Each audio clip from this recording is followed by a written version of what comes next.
I was getting ready for bed when my doctor called me at midnight and told me to lock every door in my house.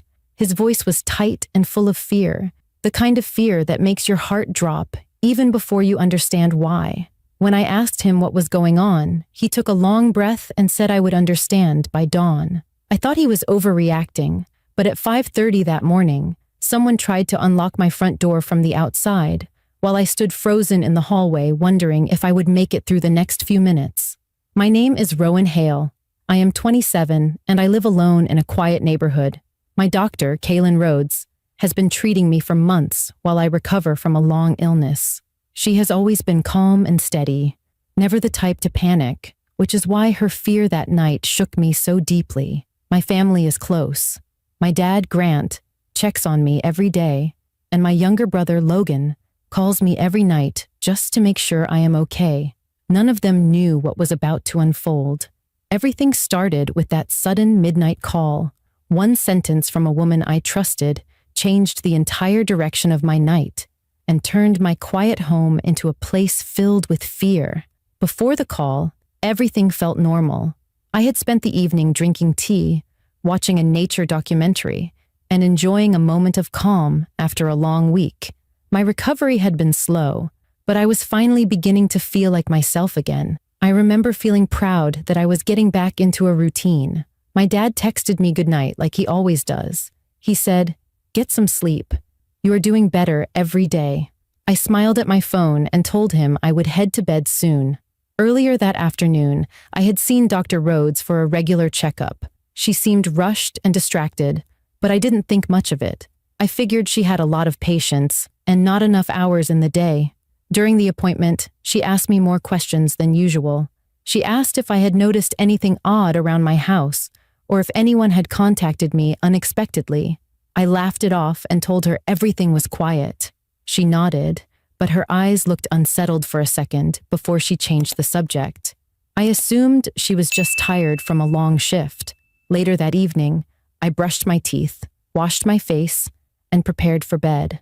I felt safe, comfortable, and ready to sleep for the first time in days without worrying about my health. That sense of safety vanished the moment my phone buzzed loudly on the bathroom counter.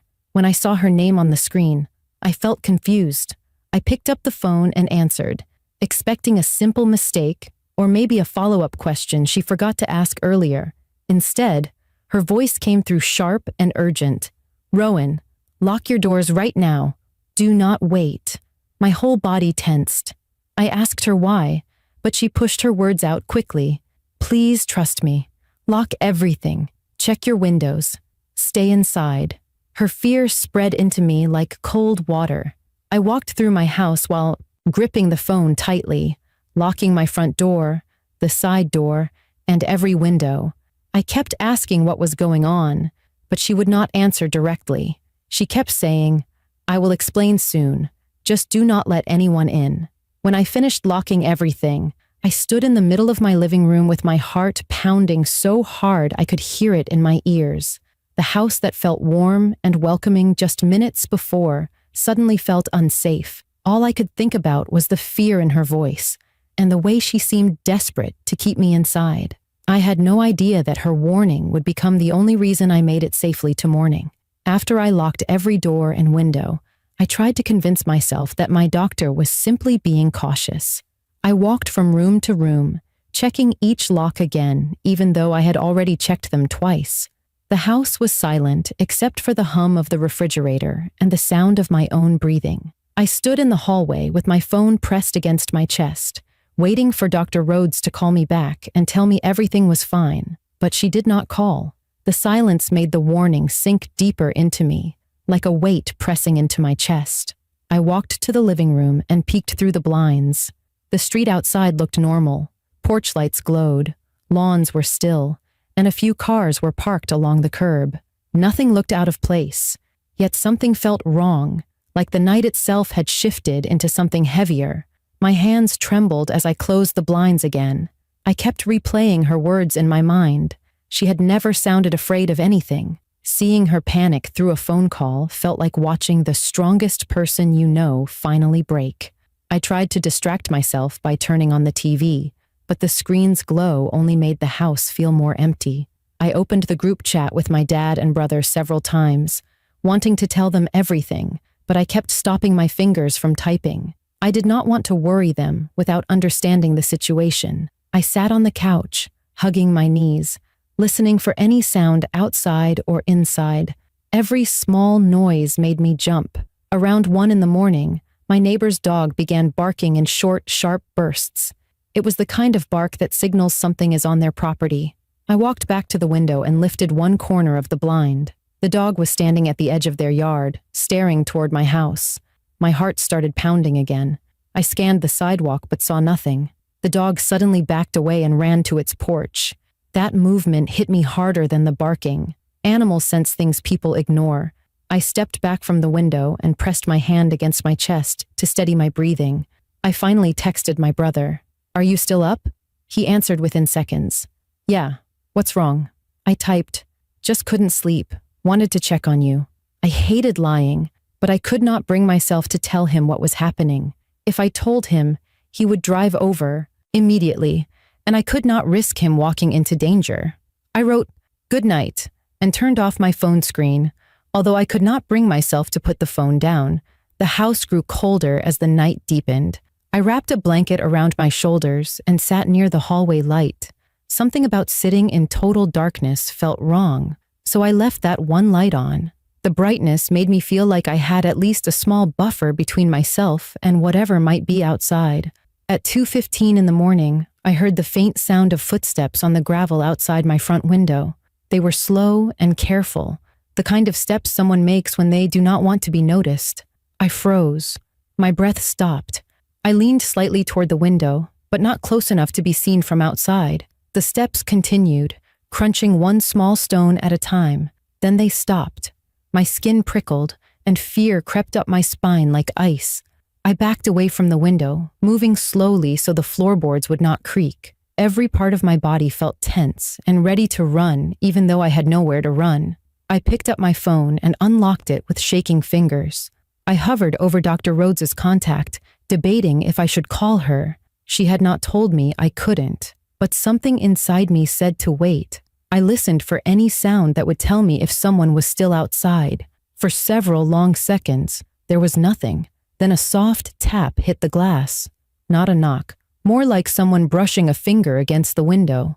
I stumbled backward, gripping the phone so hard my fingers hurt. The tap happened again, just once, then silence. I pressed my back against the wall and tried to breathe quietly. My thoughts raced. Was it the wind? Was it a branch? Was someone testing the windows? I waited, counting the seconds in my head, trying to steady myself. After about a minute, the quiet returned completely, but the fear stayed. The night had changed. It felt like something was moving around the edges of my home, watching and waiting. I turned on every light in the house, except the one near the front windows. I wanted to see everything clearly. I walked through each room, checking locks for the third time, even though I knew they were secure. I grabbed a flashlight from the kitchen drawer and kept it with me, switching it on and off to make sure it worked. By 3 a.m, I felt trapped between wanting to call for help and being afraid of what I might learn if I did. The doctor's warning held me in place. The footsteps confirmed it. The house felt like a fragile box that could break with one wrong move. I sat on the couch again, gripping the blanket like it was the only thing keeping me stable. I kept my eyes on the front door. Something deep inside me told me this night was far from over. I sat on the couch staring at the front door, fighting the urge to call my dad or brother. Every instinct in me wanted to reach out for help, but the memory of my doctor's terrified voice held me still. I kept telling myself she would not have warned me so urgently unless there was a real threat. The longer I waited in that tense silence, the more I felt that something was building outside. Something watching my house with patience I could not understand. My hands were still shaking, but the fear slowly shifted into a need to take control of what was happening instead of sitting frozen in the dark. At 3:15, I finally made myself stand up and walk into the kitchen. I opened the drawer beside the fridge and pulled out the flashlight, gripping it so tightly that my knuckles turned white. It felt like the closest thing I had to a weapon. I checked the back door, then the windows one more time. They were all still locked. I opened the small cabinet near the sink where I kept my cleaning supplies and pulled out a heavy metal spray bottle. It was not much, but I felt better having something in each hand. I needed to create ways to protect myself instead of waiting helplessly. I took a long breath and tried to steady my thoughts. I told myself I needed answers before panic took over completely. Sitting and waiting was making me imagine every terrible possibility. So I called Dr. Rhodes again. The first ring went unanswered. The second ring kept going, and I almost hung up. Just before I did, she finally picked up. Her voice sounded even tighter than it had earlier. I said, "You need to tell me what is going on. I heard footsteps outside. Something is happening, and I need to know why." She hesitated. I could tell she was deciding how much to tell me. Then she said, "Rowan, listen carefully. Your test results were contaminated. The lab technician who handled them went missing today. Her access files were viewed after she disappeared." My stomach twisted. "What does that have to do with someone outside my house?" I asked. She answered, "Your file was opened by someone who was not authorized, and I believe they used it to find your address." My heart dropped. "Why would they come here?" Her voice lowered even more. "Because they think the technician left something with you. Whether she did or not, they believe you have it." None of it made sense. I did not even know who the technician was. I told her that, and she said, "Her name is Sadie Hale." The moment she said the name, everything inside me stopped. Sadie was my cousin, the same cousin who had cut off contact with the family without explanation. I had no idea she worked in a medical lab. I had no idea she was involved in anything dangerous. All I knew was that she had disappeared from our lives months earlier and never explained why. Dr. Rhodes said, "There is a chance she used your medical records for work the lab did not approve. Someone may think she hid something with you before she left." I felt dizzy hearing that. I had never heard from Sadie. She had never come to my house. The idea that someone thought I had something of hers felt unreal. But the footsteps outside and the tapping on the window were very real. I asked her what I should do now. She said, "Stay quiet, stay inside, and prepare to protect yourself. I have already contacted the police. They know your address. Help is coming." After we hung up, I felt the fear settle into something sharper. Knowing the danger was real gave me a reason to act instead of hide. I turned on every light in the house except the ones near the front windows. I wanted to see everything clearly, but did not want to make myself visible to whoever might be outside. I double-checked my phone battery and made sure it was at 100%. I turned off the sound and set it to vibrate so no ringtone would draw attention. As I moved through the house, the reality of the situation felt heavier, but more focused. If someone was trying to get inside, I needed to be ready. I took the heavy dining chair and wedged it under the front doorknob to reinforce the lock. I moved quietly, listening for any sound outside. My breathing steadied as I worked. Taking action gave me a sense of control I had been missing all night. At 4:30, the house was prepared as well as it could be. The doors were secured, the windows were checked, and I had both the flashlight and spray bottle within reach. I sat on the floor behind the couch, where I had a clear view of the front door without being seen from the windows. The fear was still there, but it was no longer paralyzing. I had made my choice. I would not open the door. I would not let fear decide for me. I would wait, stay alert, and hold on until help arrived. By 5 a.m, the night felt thick and tense. The air outside was so quiet that every small sound inside the house echoed. My heart beat steadily as I watched the shadows near the door, knowing something was coming. This time, I was ready for it. The house was so quiet that I could hear the ticking of the kitchen clock from the other room. I sat behind the couch with the flashlight in one hand and the metal spray bottle in the other, staring at the front door.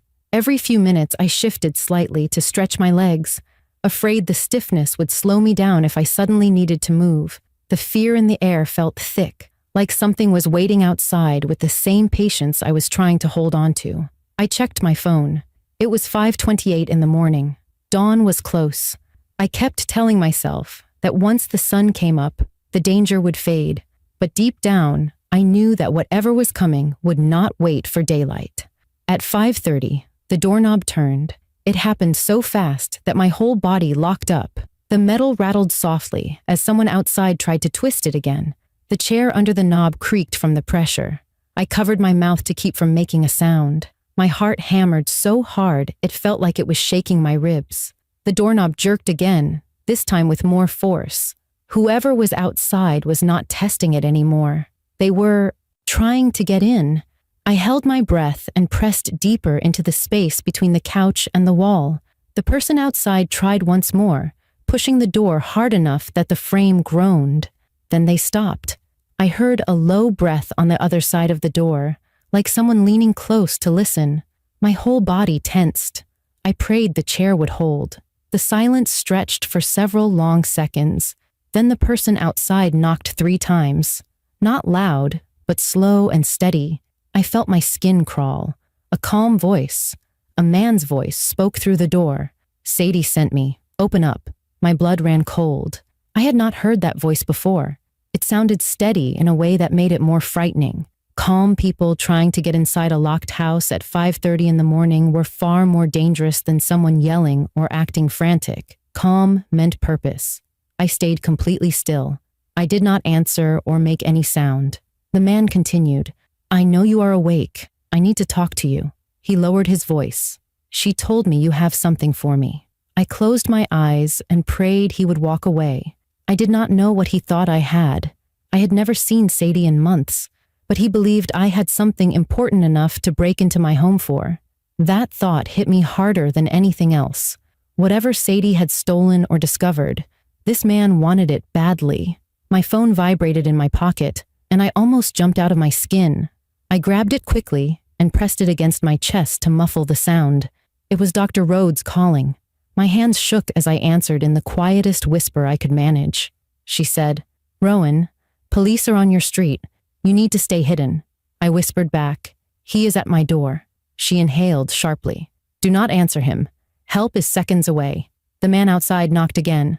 "I am not going to hurt you. I just need what she left behind." His tone stayed even, but his impatience started to show. He jiggled the doorknob harder and the chair scraped slightly. I tightened my grip on the flashlight and moved into a crouched position in case the door broke. My legs were shaking, but I was ready to run if I had to. Then everything happened at once.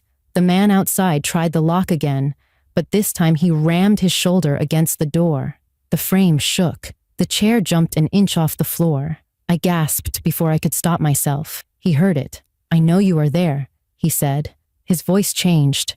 The calm was gone. "Open the door now." My fear snapped into something sharper. I stood up and shouted, "I already called the police. They are on their way." My voice was shaky, but it was loud enough for him to hear. He muttered something under his breath, then ran across the porch. His footsteps pounded down the steps and into the yard. I rushed to the window and peeked through a tiny space in the blinds. The man was sprinting down the street, glancing behind him. A police car turned onto my block at full speed, lights flashing. Another one followed from the opposite direction. The man tried to run between 2 houses, but an officer tackled him and forced him to the ground. I watched as 2 more officers arrived to help restrain him. My body felt weak with relief. My legs gave out and I slid down the wall, breathing hard. A moment later, someone knocked on my door again, but this time it was strong and familiar. "Police, you can open the door." Their voices finally broke the fear that had trapped me all night. I removed the chair with shaking hands and opened the door. 2 officers stood there. One asked if I was injured. I shook my head, unable to speak. They guided me to the porch while more officers searched my yard and checked the windows. When they told me I was safe, the weight I had been carrying all night finally lifted. I felt a rush of relief so strong it almost brought me to tears. The storm that had hovered around my house for hours had finally broken, and I had survived the most terrifying night of my life. After the officers told me I was safe, I stood on my porch, trying to steady my breathing, while the early morning light slowly brightened the street. The rising sun made everything look calmer, but inside I still felt frozen in the fear I had carried all night. One of the officers asked me again if I needed medical attention, and I shook my head. My voice still would not come out. Another officer spoke gently and said they had the man in custody. He told me the man had been uncooperative at first, but eventually he admitted he had been searching for my cousin Sadie. Hearing her name felt like a punch to the chest. I had not thought about her in months, and suddenly her choices had spilled into my life in the most frightening way. The officer said the man believed Sadie had something valuable from the lab and that she had passed it to me for safekeeping. I explained I had not seen or spoken to her in almost a year. He nodded like he expected that answer. He said people desperate for information often believe things that are not true. He also told me the man had a history of showing up at the homes of people connected to Sadie's last known location. I felt sick hearing that. I wondered how long he had been searching for her before he showed up at my door. Inside the house, everything looked the same, but nothing felt the same. The lights were still on, the chair was still pushed aside, and my blanket was still crumpled on the floor where I dropped it. The officers walked through the rooms to make sure no one else had entered the house during the night.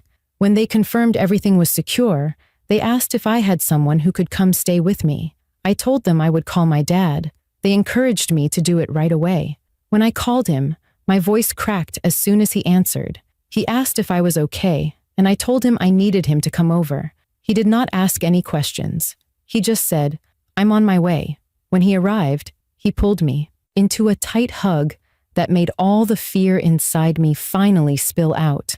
I cried so hard I had trouble breathing. My dad held my shoulders and said, "You're safe. I've got you."